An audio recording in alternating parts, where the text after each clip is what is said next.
Hi guys, this is part two of what I was doing earlier. That video you guys seen, you got to go back to part one. That was my second graduation of the year. My second graduation of the year, and we're only going up from here, okay? I've had a lot taken from me. I've gained a lot in my 33 years. I've gained a lot,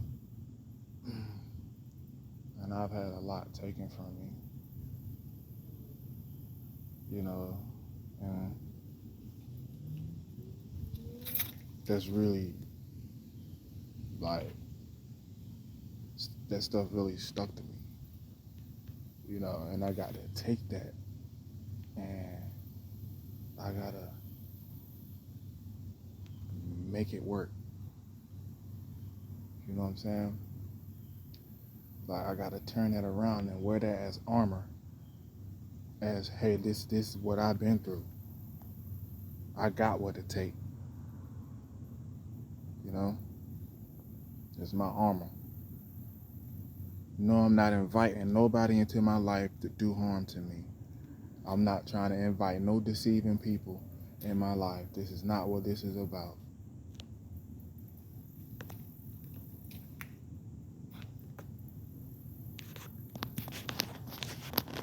This is me doing what's necessary to make sure that I continue to exist favorably.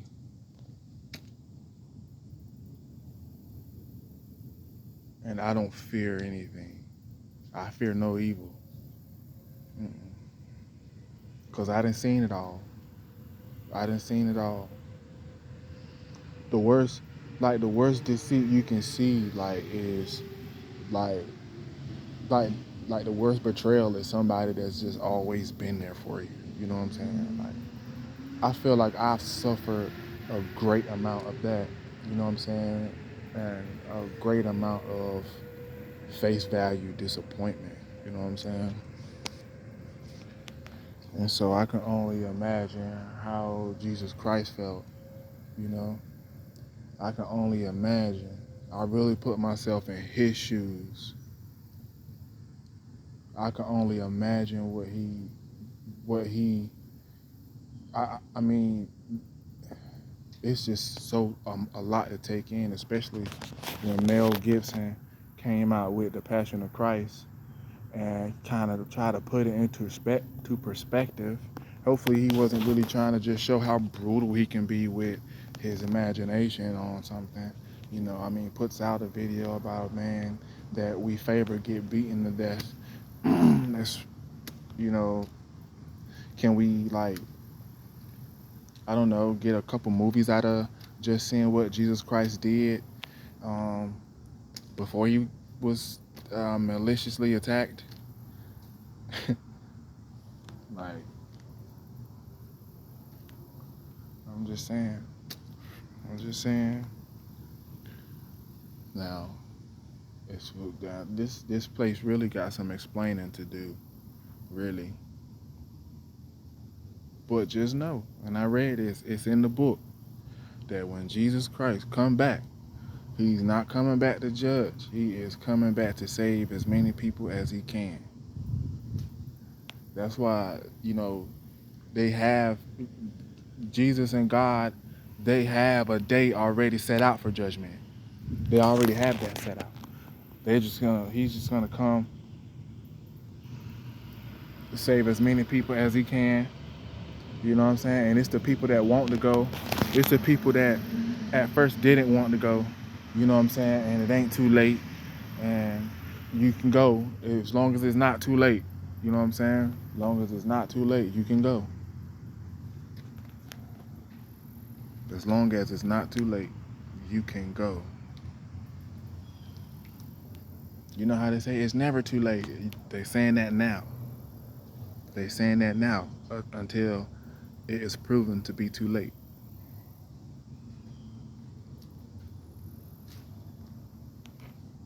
A lot of crime would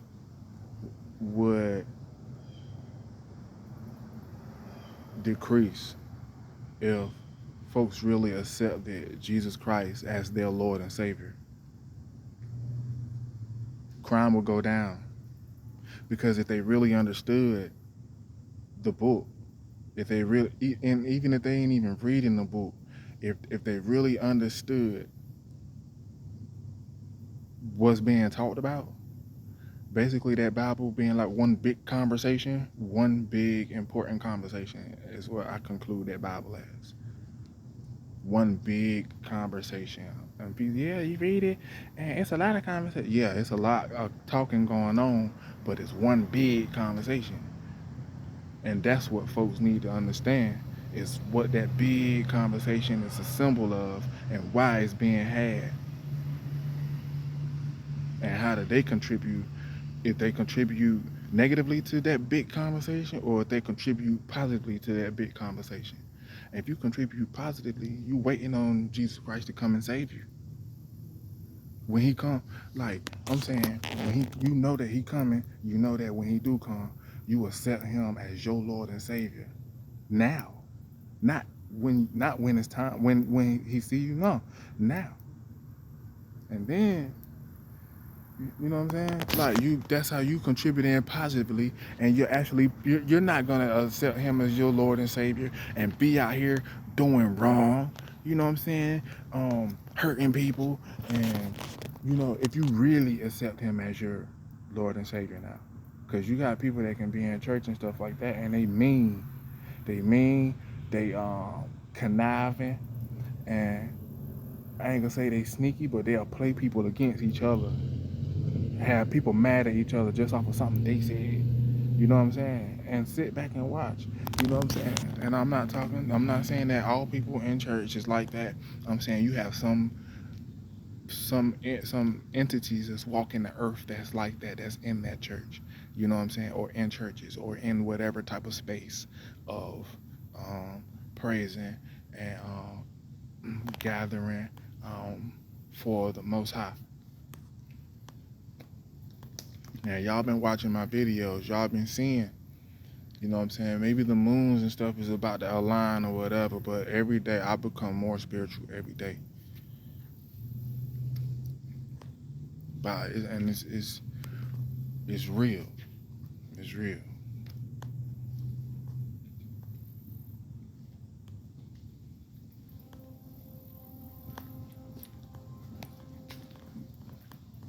Accept him. You got to know first. Like, you know how like a lot of people like, especially when you coming up or growing up, or if you can remember when you growing up, folks will take you to church, and next thing you know, you got the pastor asking you, do you accept God as your Lord and Savior? And you all on the spot and stuff, you didn't even know this was gonna happen, and first, yeah, I do, just to kind of get him out your face or whatever. Some people do that, and it happens to some people. That's why, you know what I'm saying, you guys, when they do that altar calling or whatever the case is, when they do that altar calling, um, y'all, um, y'all should stay, like, don't walk to that altar if you ain't really ready for, you know what, I ain't gonna say that. Walk to that altar. That's all you gotta do. I apologize. Walk to that altar. Walk to that altar. Even when you're not ready, you walk to that altar, because that's a step right there. Just taking that step. I can take accountability, and I can say when I'm wrong, okay? I think I got bit by one of these mosquitoes. But yeah,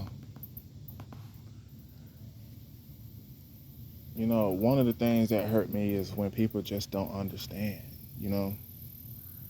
like, all right, if you want to insert yourself into my life, you're going to have to understand terms and conditions.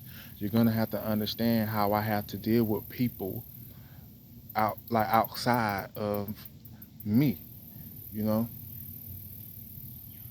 it's not, people kind of get it mixed up as, hey, that person treated me this good, and so you need to be treating me this good, or you need to be,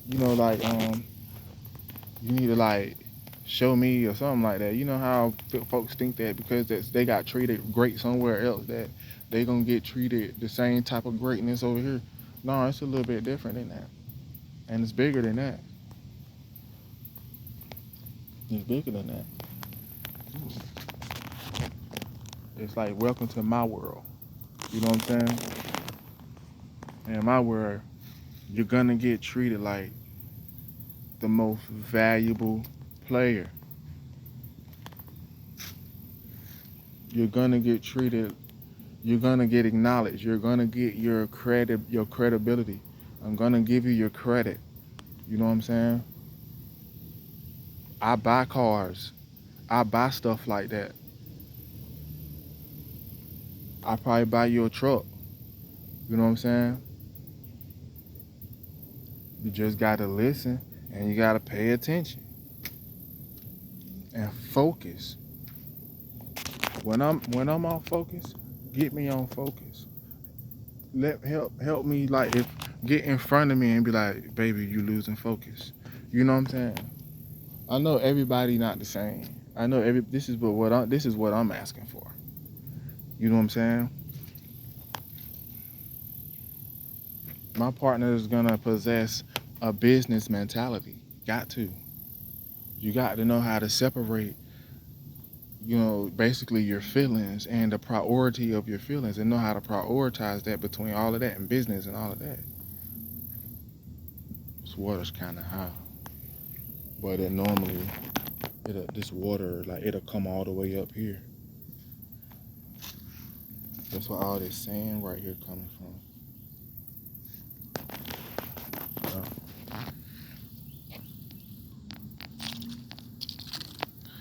But I'm trying to prosper. I went to church, right, last night. I passed it because what has happened is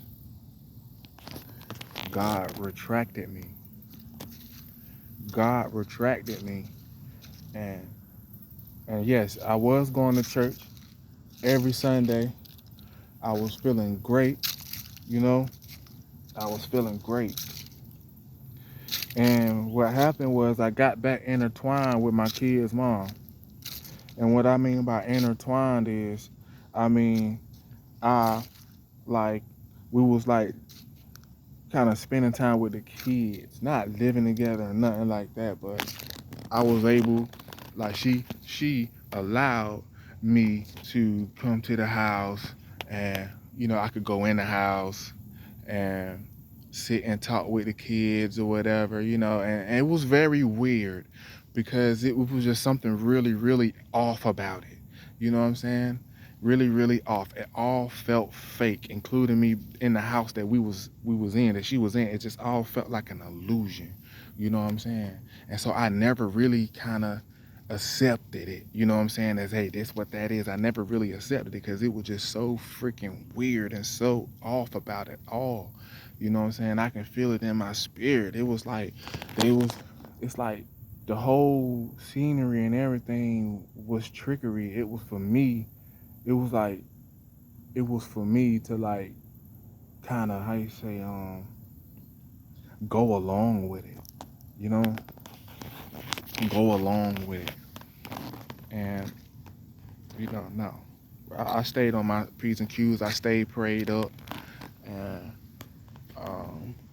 I was able to take my daughter to church once with us. Like, I think it was all of us at one time once. That was like the last time. You know what I'm saying? My daughter already, she really didn't even want to go to the church. But I went, I bought her outfits. I bought her some sneakers, if I'm not mistaken. But I bought her outfit and matter of fact, I bought all of them outfits that was decent so we can go to church, decent. So we can go to church. And we went to church, and then that was the last time my daughter, I couldn't get her to go to church no more. Beforehand, it was, and mind you, she was 13. Beforehand, it was, oh, I already made plans. Mom said I can go to my friend's house and this and that, and I'm going to spend the night with my friend's house and this and that. You know what I'm saying? And I'm sitting here like, in their mind, I'm powerless. You know what I'm saying? In my mind, I'm like, they really think that that's okay. So, um, and it's not okay because my daughter don't need to be spending the night with nobody. So, and people think that I'm controlling for that. No, my daughter don't need to be spending the night with nobody. What happened when folks let their kids spend the night with other people? Put it down in the comments. Exactly. I'm that father. No. We're gonna focus. We're gonna focus. It's a lot of stuff that's gonna distract you. We need to focus now. You're not at the age or the age range where you can. I'm gonna allow you, as a parent, as a father, I'm gonna allow you to have this type of privacy or whatever. No, no, you gotta earn that with me. You may earn it with your mom, but you gotta earn that with me.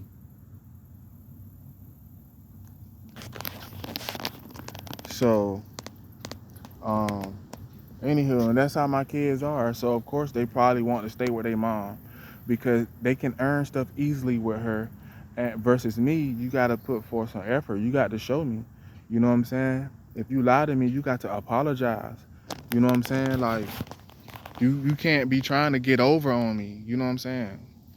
Because I'm not here for that. I don't know what the TV's showing you, but this is not no TV dad. I'm not no TV dad. You know what I'm saying? I'm a real father out here that loved his children and was protecting his children at all costs, including their minds and everything, because everything is basically a war on you.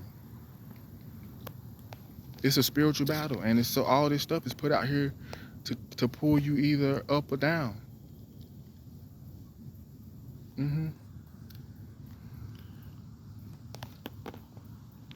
But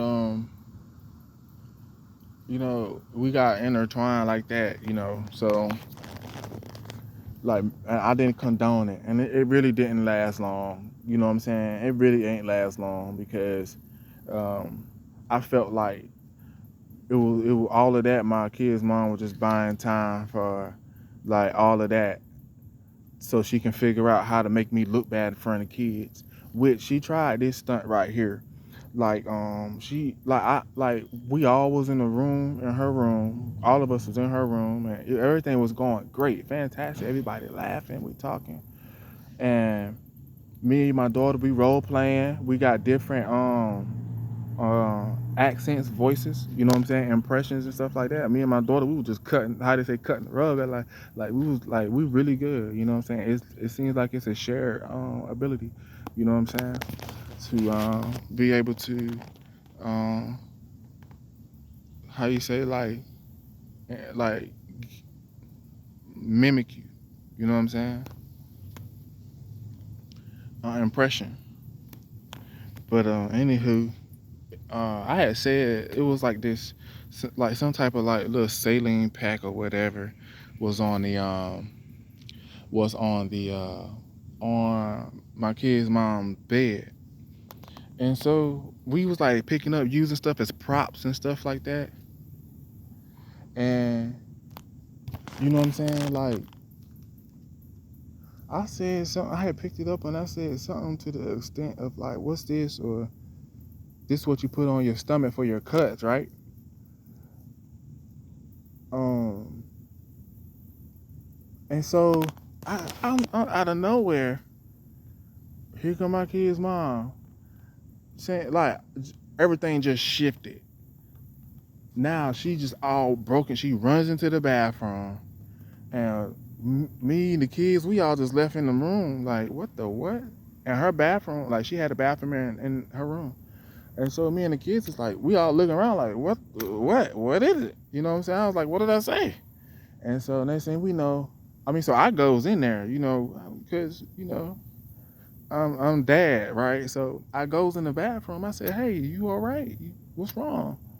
And it's like she act like she ain't really want to say nothing. So I'm sitting here like I'm kind of holding her, like really like being nurturing, trying to like console her because you know what I'm saying.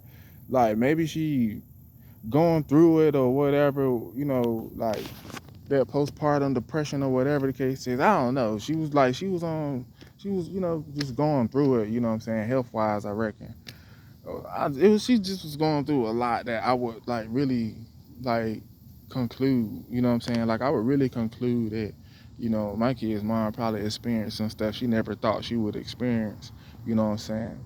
So that's another reason why I was kind of like more so nurturing, like, okay, man, it is rough out here, you know what I'm saying? And like, just still. But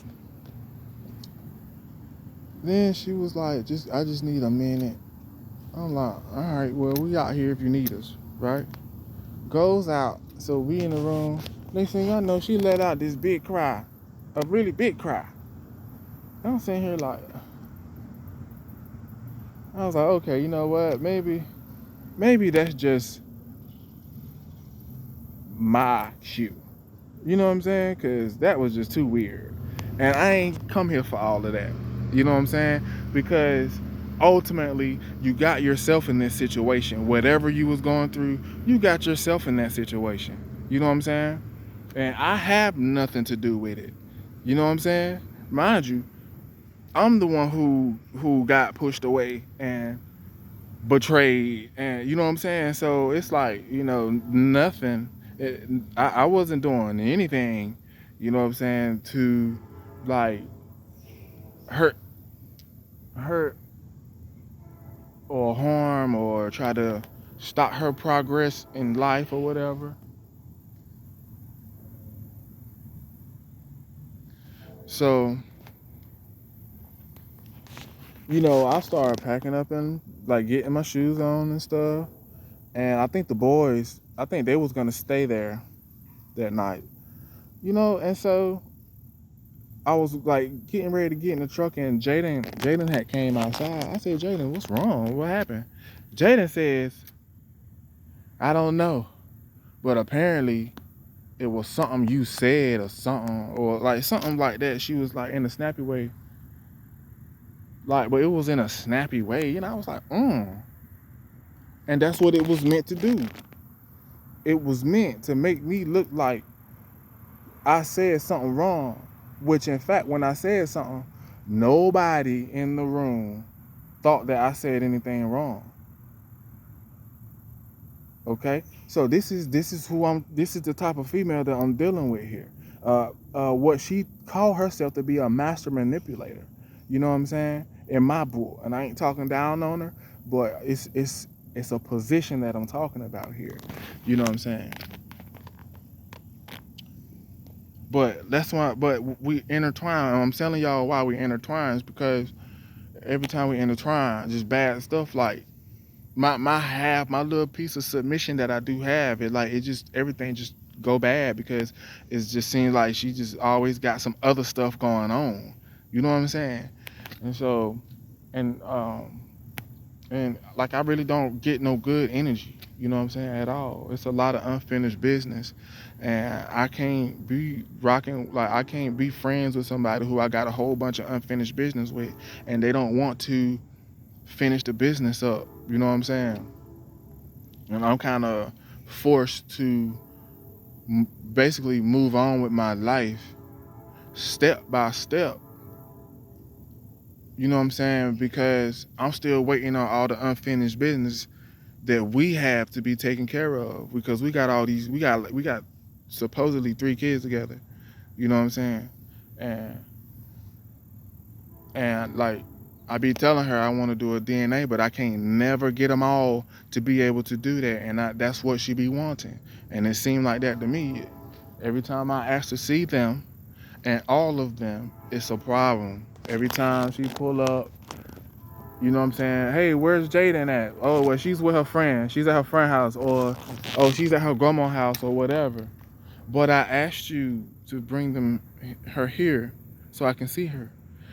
So guys, I know it may seem like I don't never be with my kids. It's the fact that I can't be with them. I can't be with them, and it makes me question if they my kids. And yes, I'm that type. If they're not my kids, y'all, I possess enough strength and I possess enough grace to move on my journey. Because this world is a lot bigger. It's a lot bigger than our problems. Our problems is what make the world small because it hold us back and we can only see but so much of it.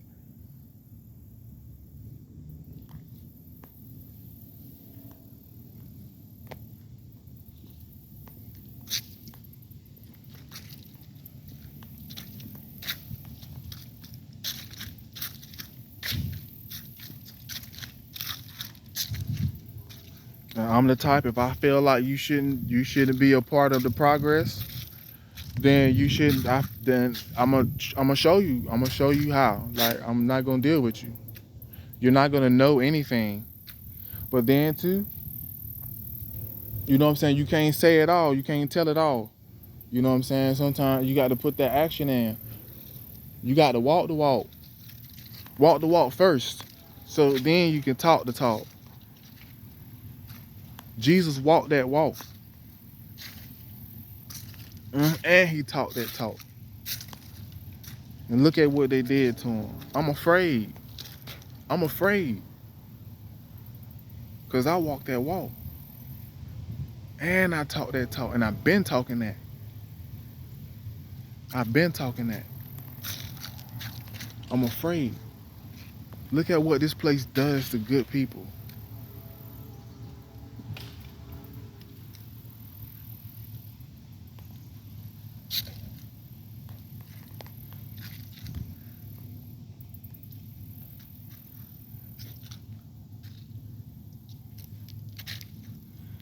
Before I get off this live, just remember, not my live, my video, y'all. Just remember, when Jesus Christ comes back, when he returns, he's coming back to save as many people as he can. Okay? He's not going to judge you. Okay? Him and God have a day for that. They have a judgment day. They have a day preordained for that. Okay? So, if you're seeing this, make sure you get the knowledge. Make sure you gain the knowledge on why Jesus Christ should be your Lord and Savior. Okay? The proof is what your eyes can see. The proof is what your eyes can see.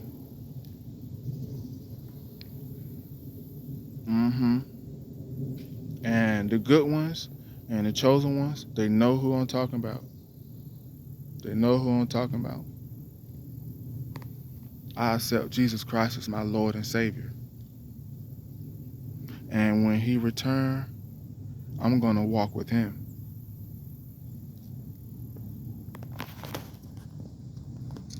Peace.